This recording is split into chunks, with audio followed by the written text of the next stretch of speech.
in the Masai Mara, beauty could kill you by sundown, and one lion family turned that brutal truth into a dynasty.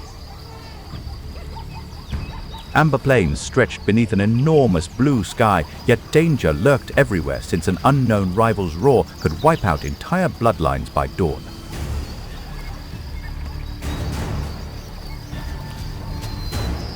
That is what made the Notch alliance feel almost impossible, not just strong, but personal in a world that usually punishes attachment.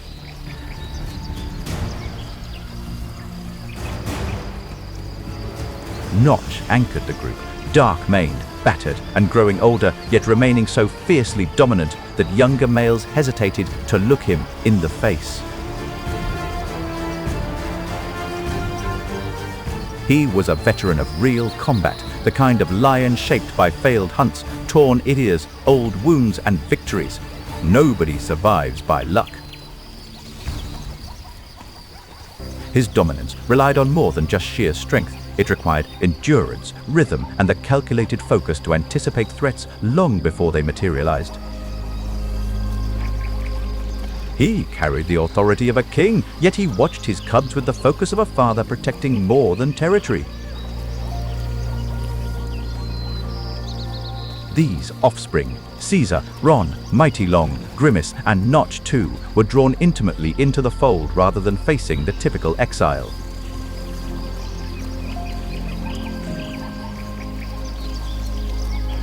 Each one added weight to the image of a coming force, young males growing under direct protection instead of drifting into exile.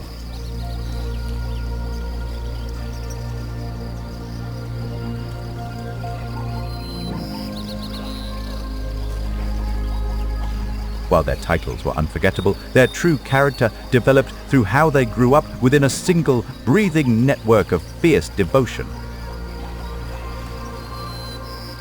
This was never a temporary arrangement built on convenience, because what Notch was building looked more like inheritance than alliance.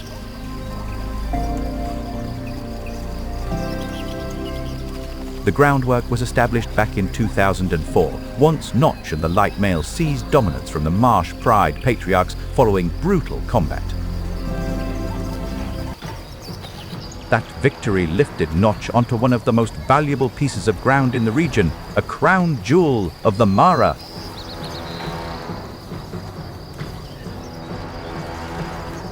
Controlling the Marsh Pride territory guaranteed females, cubs, hunting grounds, watering holes, and prime real estate, a treasure coveted by every competing male.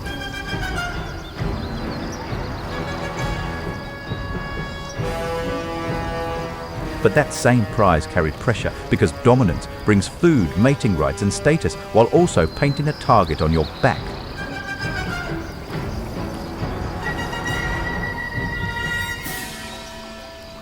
After the light male died, the wild seemed poised to reset its usual cycle of decline, division, and eventual succession. Notch refused that script completely, staying in place and doubling down on his own bloodline when most males would have faded.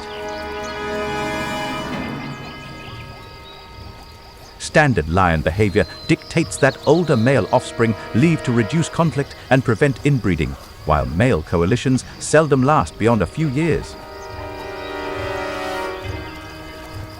Most coalitions are built from unrelated males, bonded by necessity rather than ancestry, which made Notch's decision feel bold and dangerous at once. He chose a path promising enormous power, depending on his experience, control, and instincts outlasting the short reign most males are granted in the wild.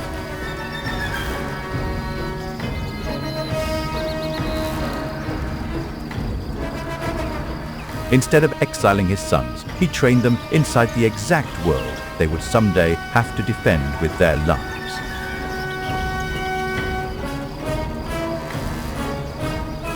One could easily picture these young males lounging by shaded watering holes, tracking patrol routes, reading body language, and learning the exact boundaries of danger. They learned how to answer distant roars, how to approach a carcass without chaos, and how to move like one animal in many bodies. This training was deeply personal as well as strategic, tying their survival entirely to kinship, which ultimately became the foundation of their courage. Trouble gathered quickly. Since a large visible male bloodline is not admired in lion country, it is challenged.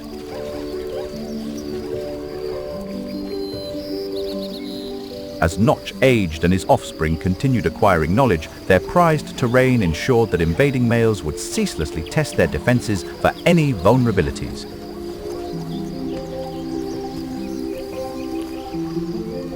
Holding ground is always harder than taking it, especially when every nearby coalition is waiting for one bad injury or one late response.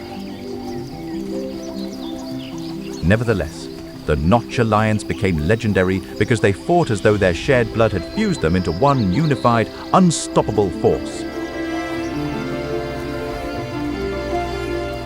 In hunts, patrols, and tense confrontations, they behaved less like temporary partners and more like a living lineage defending its future.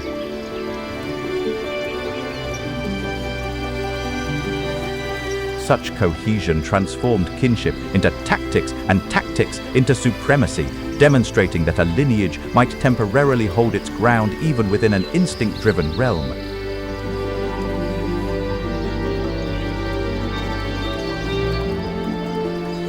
But the Mara never forgives forever, and Notch's great lesson came with a warning, because loyalty only lasts as long as strength, timing, and fate remain aligned.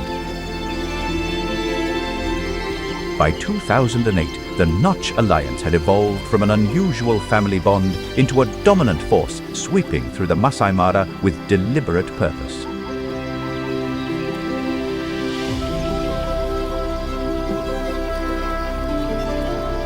Notch and his grown sons pushed beyond marsh pride, turning defense into expansion as Aliombo, Serena, and Mugoro became proof they wanted more than survival.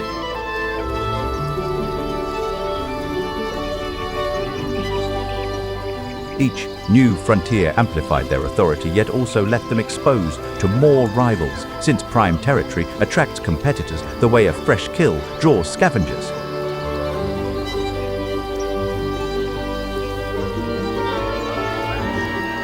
These ranges offered rich hunting, access to prides, and control over movement corridors, yet Mugoro felt like opportunity and trap at the same time. Nomadic males roamed the area looking for weakness, disorder, division, or an isolated brother, since reputation means nothing unless backed by the muscle to hold territory. What set the Notch males apart was discipline under pressure, because they did not rush as a mob, they spread, covered angles, and reacted instantly.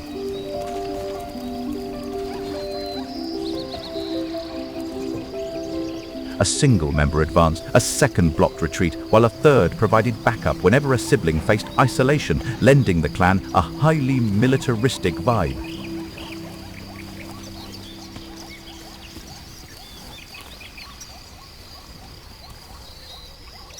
Their teamwork showed in buffalo confrontations and border fights where they tested danger, retreated, then closed together as if one roar pulled every nerve tight.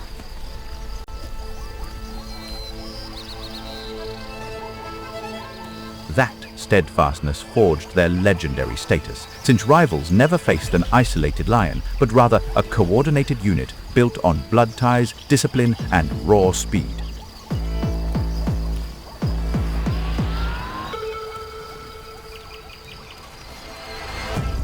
In 2011, that system faced its hardest test when the Sand River males pushed into southern Mugoro, young challengers built to end aging lion dynasties. Before the clash, the savannah fell silent, the air grew heavy, and thunderheads gathered to the west, giving the coming fight a truly epic weight.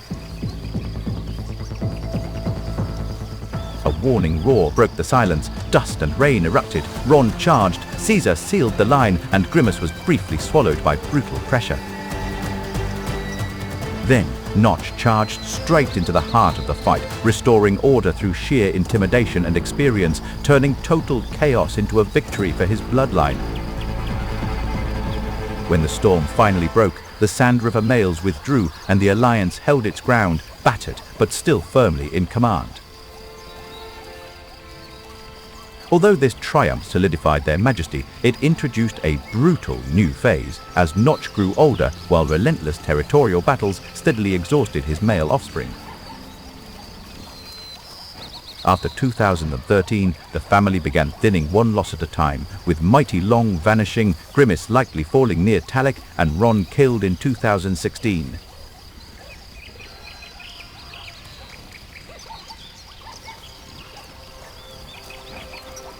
Caesar slowly died from a deep wound, leaving only Notch and Notch 2 standing, proof that even extraordinary unity cannot hold off age, injury, and death forever. The question over the plains was no longer how the dynasty rose, but how the final chapter of its scarred old architect would end.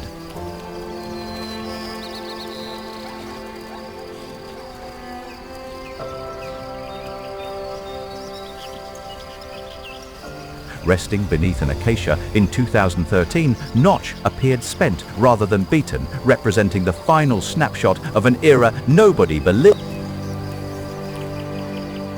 Gray touched his mane, his eyes stayed closed, and the silence around him felt more powerful than any roar he ever gave.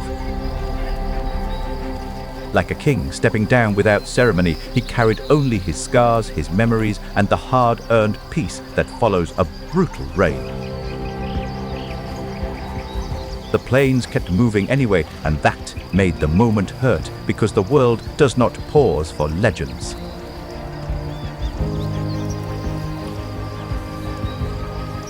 Rather than crumbling, his final years were a slow retreat from the life he once commanded with total confidence.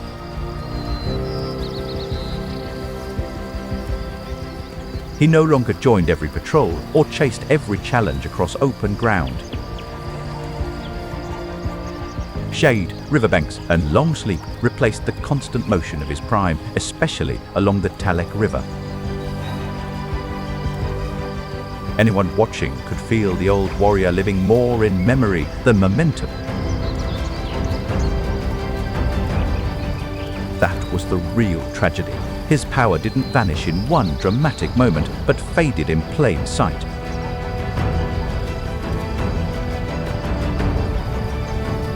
Every slower step reminded the reserve that even kings cannot outrun time.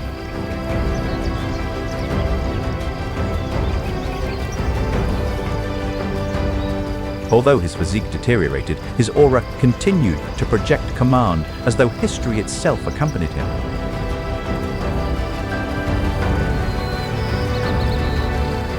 The lion who once led charges now ruled mostly through memory, and that contrast gave his ending. Ultimately, Notch passed away in silence, and this very stillness explains why his absence carries such immense weight.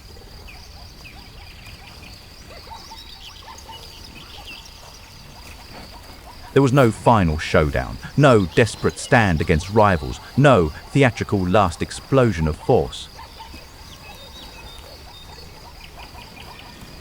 Dying beneath an open sky on the territory he had defended for years gave his ending a rare dignity. After him, one unsettling question took over the Mara. What happens when the center of a dynasty disappears?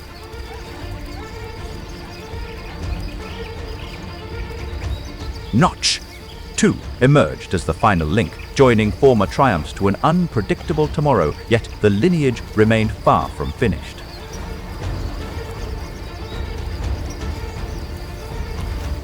By joining his son Spearboy, he formed the Lookout Pride and kept the family pattern alive.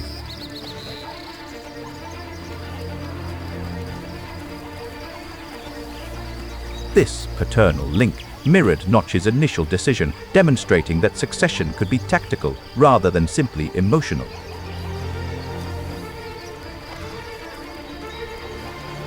Then new names rose: Caesar II, Ron II, Blue Eyes, and Dongo, carrying old memory into 4 great prides. Consequently, Notch's heritage shouldn't be evaluated solely by land-owned, offspring-produced, or historic conflicts fought. His real achievement was raising sons who acted like an organized inheritance instead of scattered successors. He forged patriarch, offspring, and grandchild into an active continuum of dominance, an unusual phenomenon within feline society. In a brutal world, he proved blood ties and loyalty could become a survival advantage that shaped whole prides.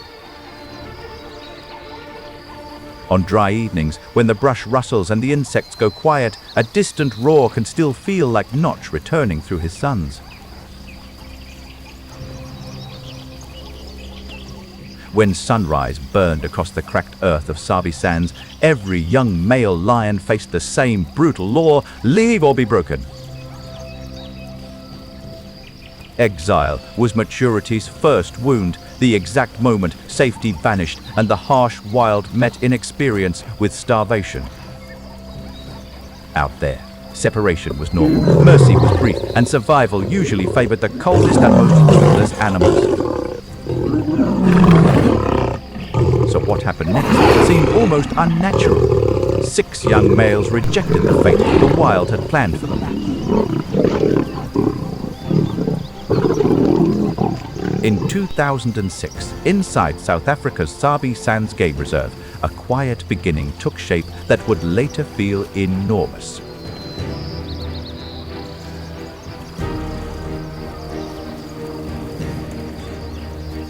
Rather than dispersing toward isolated peril, a half-dozen brothers stayed united and gradually transformed unpredictability into an offensive tool. There were not one tidy family either, which made the bond look even stranger, riskier, and far more dangerous. Then came their names, and each one sounded more like the crowning of a new king than the naming of a growing cub.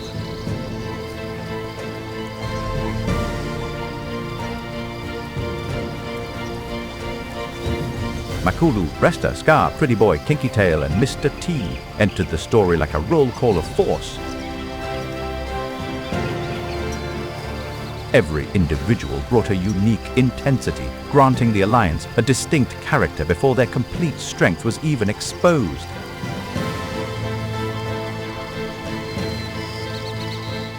Together they did not feel like strays sharing luck, but like parts of a machine locking into place. Nobody could fully explain what held them together, and that mystery only made their rise look more unsettling to anyone watching.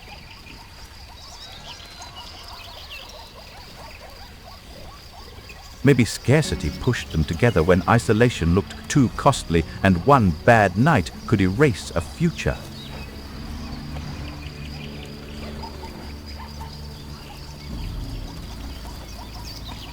Perhaps growing up together forged a bond stronger than the rivalry that usually tears young brothers apart.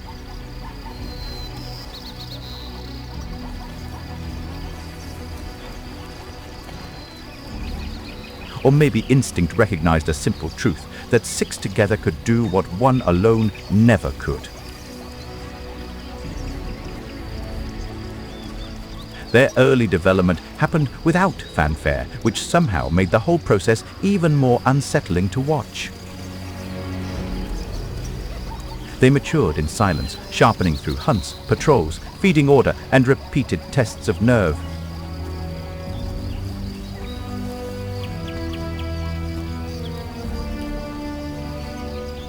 Gradually, they stopped looking like separate animals traveling together and started moving like a single mind in 6 different bodies.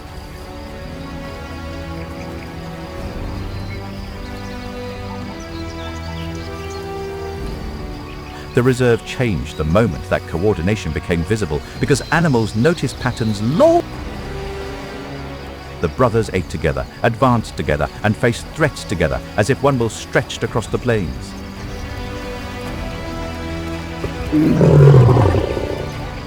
A coalition this large did not feel temporary or accidental. It felt deliberate, organized, and deeply unnatural.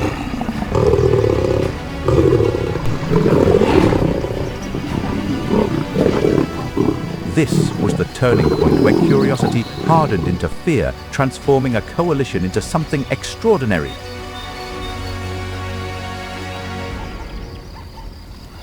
They were no longer surviving near power. They were redefining what power could look like in lion country.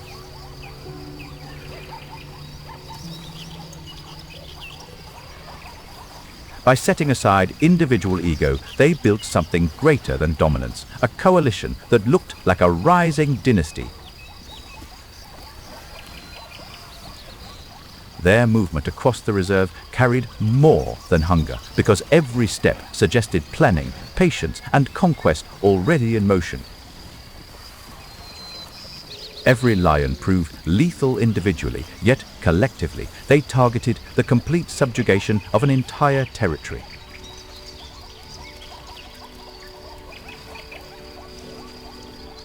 And the real fear was not just their strength, but the scale of what that strength might become.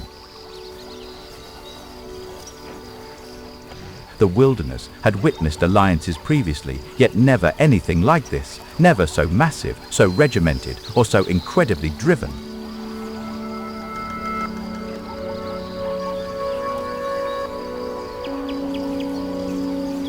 The kingdom ahead still did not understand it yet, but 6 lions had united, and the storm was already coming.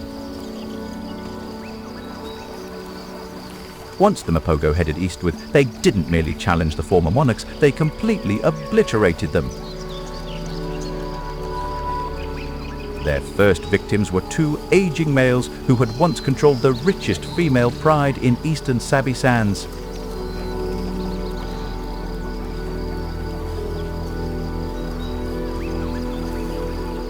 When dominant males like that fall, the entire reserve feels unstable, as if the land itself has shifted.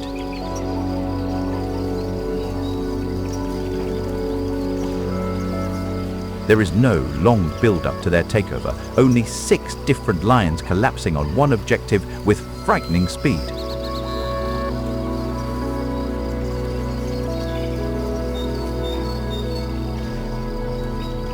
This provided the Mapogo's true edge. Beyond mere physical power, their merciless coordination enabled 6 beasts to execute a unified intent. New land, new females, and new patrol routes made their kingdom seem bigger after every victory.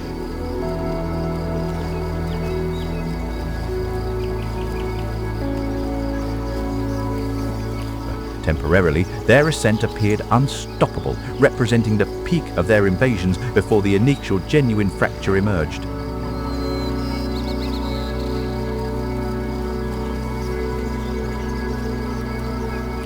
Each fresh boundary feeds the illusion that nothing alive in Sabi Sands can interrupt them now. However, sprawling dominions generate separation, and this spatial divide uncovers the vulnerabilities that authority attempts to conceal. A wider kingdom means brothers cannot always feed, patrol, and rest side by side, so protective gaps begin to open.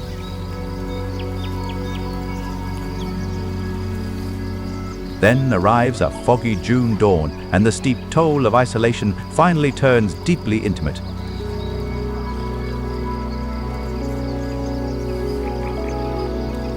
Kinky Tail is alone, exposed in a way a Mapogo male almost never should be, and he senses danger too late. Rather than charging recklessly, the Salati invaders calculate their approach, blocking escape routes to transform the open plains into a snare.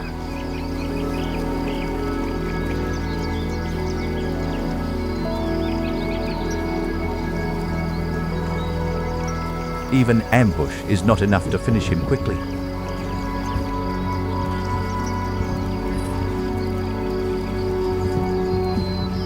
Kinky Tail battles with the relentless intensity of a cat, holding out hope for his siblings' arrival. He even wounds one attacker, proving courage and power are still with him, but numbers slowly turn resistance into futility. Showing up after the fact, Mr. T remains powerless, forced simply to absorb the quiet void left by his favorite sibling.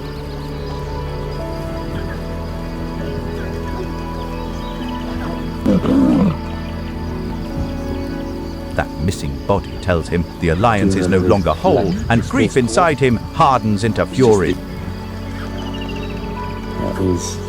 While the remaining 5 avoid instant ruin following Kinky Tail's demise, every single member fundamentally transforms. Scar drifts from the center, avoiding conflict and vanishing from group action for long stretches.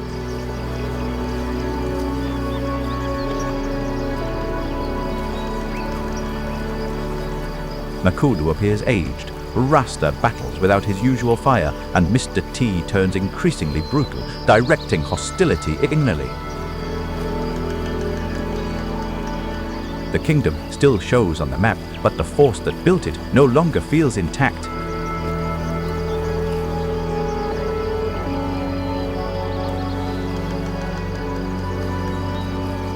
This marks the precise moment their once unbeatable dynasty trades its invulnerability for a deep emptiness.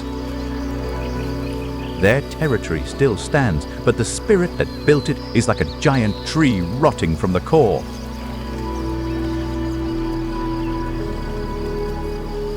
At this point, their final collapse might only need one moment of bad timing rather than a stronger enemy.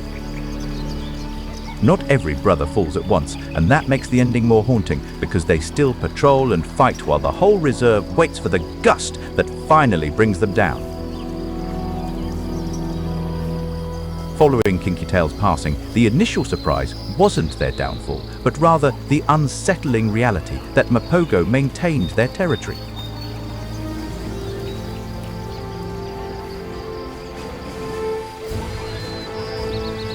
They were like a war drum still beating after its deepest note had been ripped out of the skin.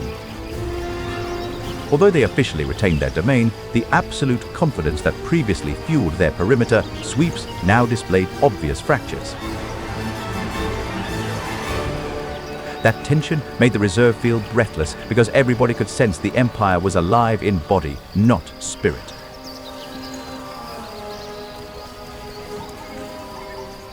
Rasta provided the most obvious red flag, shifting from devoted comrade to a lonely ghost roaming the fringes.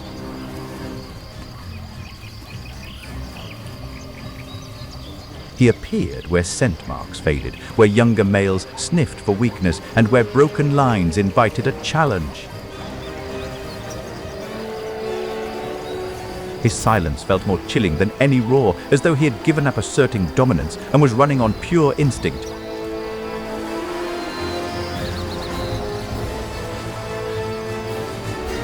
It was not vanity or cowardice that pulled him outward, but the burden of a coalition stretched too thin. Scar's slow disappearance gave their decline an eerie quality, since the coalition's sharpest mind withdrew mentally before dying.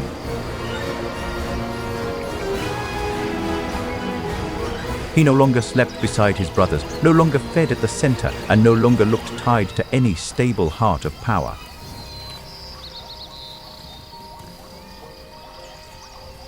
Whenever he reappeared after extended disappearances, his unkempt fur and empty gaze conveyed a grim reality nobody dared to vocalize.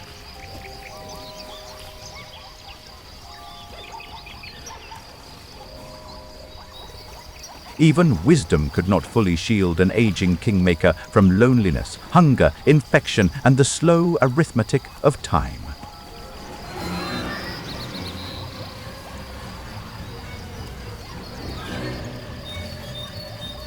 Pretty Boy and Mr. T maintained the surviving core, and their unique partnership lent profound significance to the concluding era.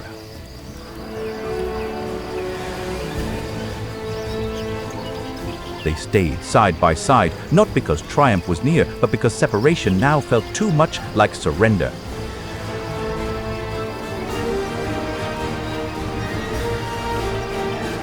Their patrols stayed disciplined long after their fire was gone, making their loyalty to each other more moving than any past victory. Two old veterans under fading light, still spraying borders once shaken by 6 synchronized shadows, became the image people remembered. Peril constantly surrounded them as opposing factions picked up on the very vulnerability the wilderness had already recognized.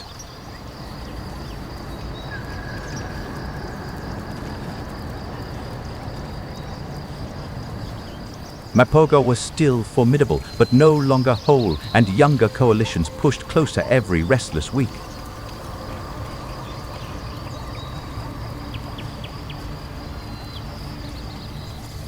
Rivals read the quieter roars, longer naps, and slower reactions as clear evidence that their hold on the territory was slipping.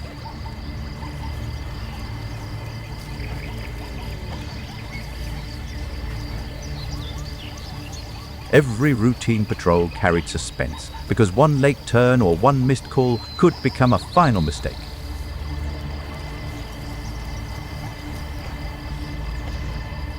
Rasta's death shattered whatever illusions remained. The ultimate sentinel died the way he lived, alone on the edge.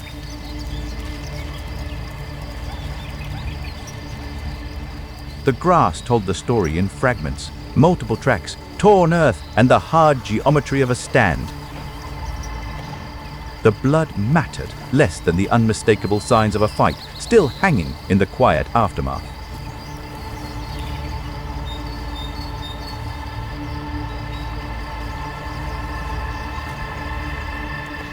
His death exposed the coalition's deepest weakness. That courage becomes fragile when no brother arrives in time. Following the loss of Rasta, Mr. T underwent a profoundly obvious and deeply heartbreaking personal transformation. Grief lived in him like hate under the skin, making him quicker to lash out and slower to settle.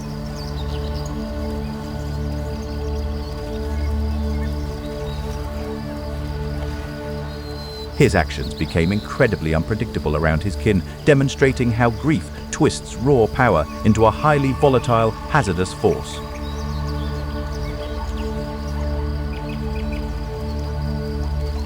That made him tragic more than monstrous, a ruler built for war who no longer understood life after the war. Pretty Boy took a contrasting path, and his resulting tranquility lent their conclusion an oddly honorable grace.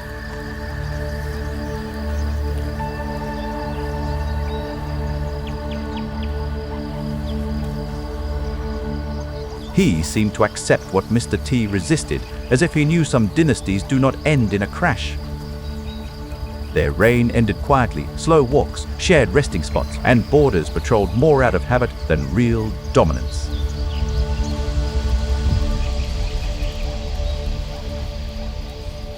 His stillness beside his last brother felt like witness rather than surrender, and that quiet carried enormous weight.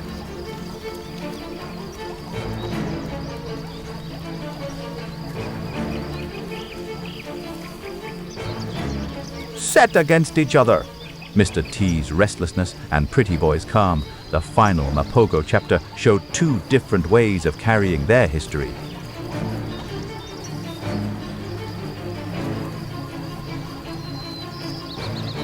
Their last chapter was no longer conquest, but guardianship of a name too large to vanish overnight. Pretty Boy and Mr. T abandoned conquering and subjugating. Nevertheless, their sheer stubbornness to survive generated its own distinct strength.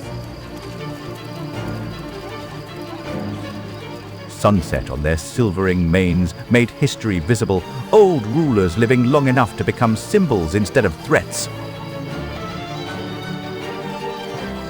In that stillness, the Mapogo became more than a coalition. They became a legend the wild simply refused to let die.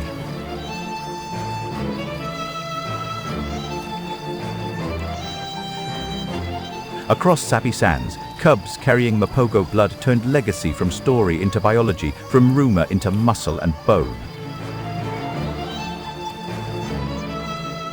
Their real influence went beyond territory, changing how people see male lions by proving that loyalty, sacrifice, and teamwork can rival raw strength.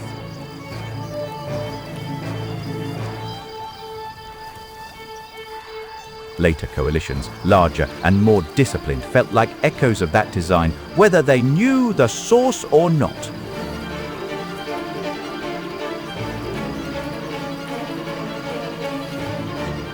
Wind and rain will erase the tracks, but some legends live on in the grass, the bloodlines, and the silence after a deep roar.